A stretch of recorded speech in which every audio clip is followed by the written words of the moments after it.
Once again, it's a privilege to be welcomed into your homes. Today, we are reading from Luke chapter 11, verse 29 to 32. While still more people gathered in the crowd, Jesus said to them, "This generation is an evil generation.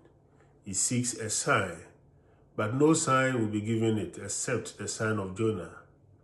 Just as Jonah became a sign to the Ninevites, so will the Son of Man be to this generation.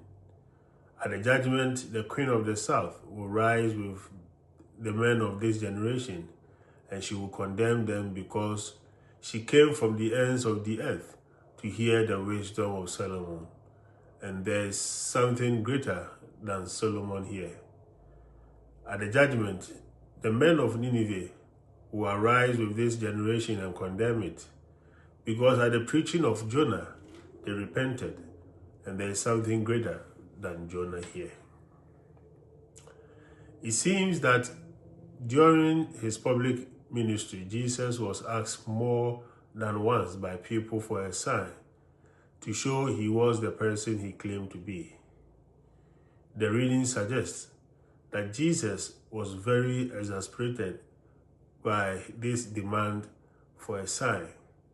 He had already given them many signs.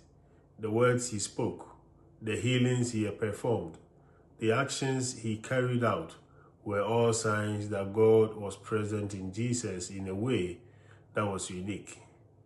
Jesus reminds his contemporaries that people responded generously to the preaching of the prophet Jonah, and a queen from a distant land came to hear the wisdom of Solomon.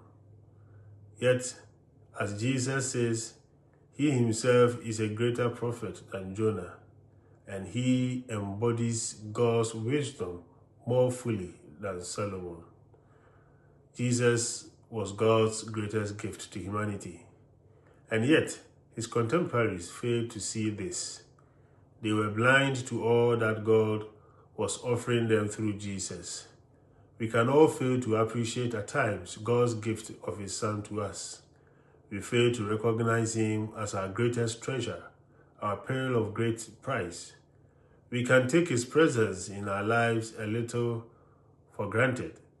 We spend our lives growing in appreciation of the value of Jesus to us.